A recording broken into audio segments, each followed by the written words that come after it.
Remember earlier this week when Kellyanne Conway went to Cuomo and said, you should be ashamed of yourself for continuing to talk about Russia. Don't you care anything about America? And then we had CNN's Allison Camerata go on a show. She's the anchor for New Day, CNN program. She said, I hear your Russia fatigue, and I share it. You know, there are many mornings I come in and I pray for other news to eclipse and the sort of Russia thread. Well, you know, there is plenty of news out there.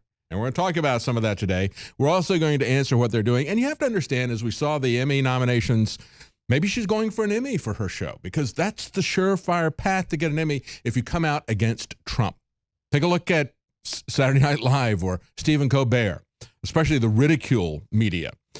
That's the surefire way to get it. You had Stephen Colbert go to Russia. He's going to do a full week out of Russia with his Russia show. And that's the same way with Saturday Night Live, getting 22 nominations. It's Saul Alinsky's Rules for Radicals. And he said there is nothing more powerful than ridicule. That is the weapon that they're using. You can't really defend against it, as he said. There's no defense against it. They just put the ridicule out there and keep it coming. We can defend against CNN's narrative. And, of course, some people have pushed back. We have Oliver Stone saying, we've demonized Russia. Why are we doing this? Why are we wanting to have war all the time? Remember the anti-war liberals? Remember those guys that said, no, we didn't want war? Well, they don't exist anymore. Not on the left.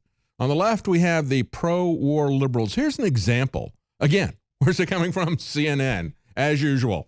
Let's blow up Russia. This is what this idiot had to say, this commentator, Paul Begala, who is somebody who has worked with the Clintons for a very long time. This will give you an idea of what we would be getting into if we had the Clintons in office. Here's what he had to say. Patriotic American should subvert an election with a hostile foreign power. That is what Donald Trump Jr. agreed to do with Mr. Kushner and Mr. Manafort in the meeting. We were and are under attack by a hostile foreign power, and they seem to be abetting that hostile foreign power. We should be debating how many sanctions we should place on Russia, or whether we should blow up the KGB or GSU, GRU. Yeah. I mean, we should be retaliating massively.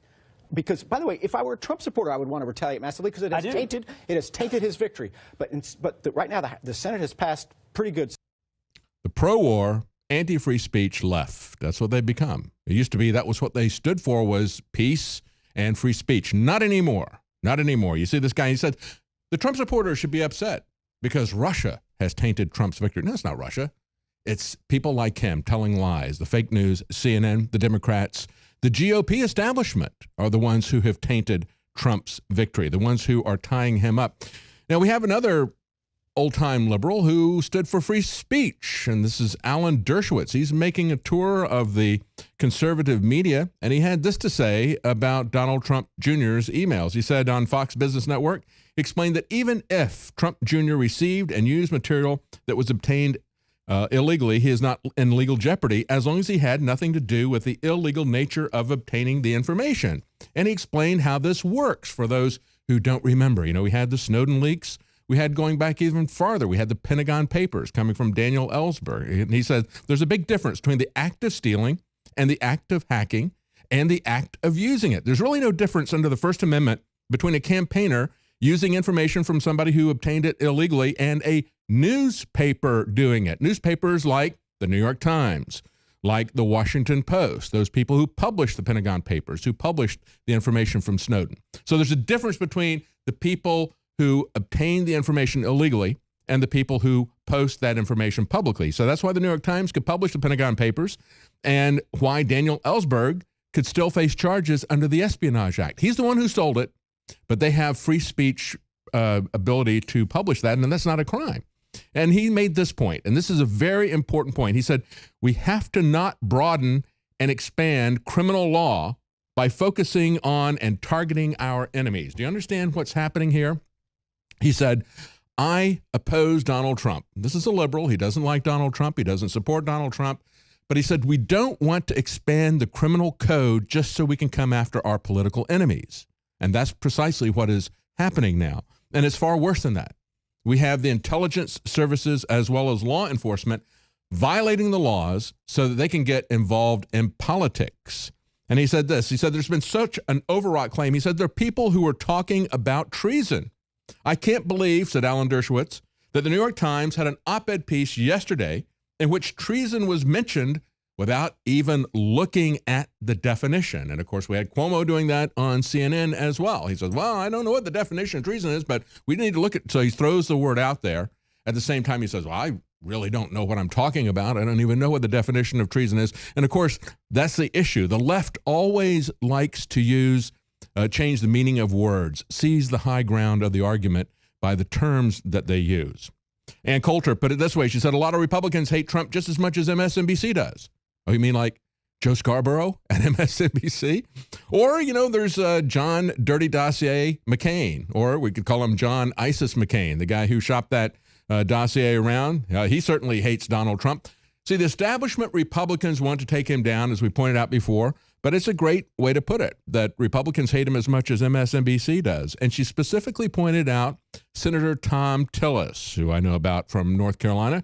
She said he's placed a hold on Trump's nominee to head the director of U.S. Citizenship and Immigration Services. She said a lot of them hate him as much as MSNBC, so they're slow-walking everything, and they're not helping them, preventing him from getting his administration in. Here we are 200 days into the Trump administration, and you still have Republican senators like Thom Tillis who are slow-walking Trump's appointments, so he can't get anything done. She said Tillis wants a bunch more cheap foreign workers for the Chamber of Commerce. He and other senators want additional approvals for foreign guest workers. They argue that the H-2B visas are badly needed to fill jobs that American workers don't want. Let me tell you something about Thom Tillis. I know something about him. I'm from North Carolina. This is a guy who was promoted over a lot of senior and genuine conservatives in the Republican Party. Once they got the majority, the corporatists came in and they took a relatively newcomer. He'd only been there, I think, one term, and they made him Speaker of the House. Then he started pushing through toll roads for North Carolina that they'd not had before. And the next thing you know, he's running for U.S. Senate and got elected. That's the way they run this through. So now, as she points out, and she's absolutely right, Ann Coulter said it's the Chamber of Commerce that wants these H-2B visas so they can get cheap labor to replace engineers and other people. I mean, Disney did it with their workers. They weren't specially trained workers. They started out with engineers saying we can't find enough engineers or software programmers, so we have to bring in people from elsewhere and pay them a lot less money. And then they wind up doing it just for ordinary service personnel. And people like Thom Tillis are going to be there for the corporations.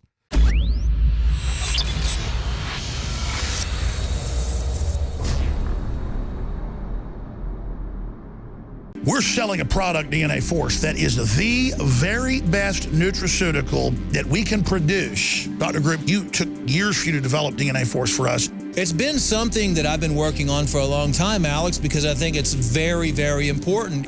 What the aging process is when the cell replicates, we lose a little bit of our telomeres. Telomeres are the little cups on the end of our chromosomes. And when it runs out, you start dying. We chose the PQQ because it has over 175 different clinical trials. It's one of the most effective substances in the world. It works like an antioxidant. It works to repair nerve growth factor. So this is a formula to deliver the maximum amount. It's in powder form. We have so many 5-star reviews. I take this is the product that I take. InfoWarsLife.com, and the profit we make, we fight the globals, we fight the New World Order. Secure your DNA Force today at InfoWarsLife.com or call toll free 888-253-3139.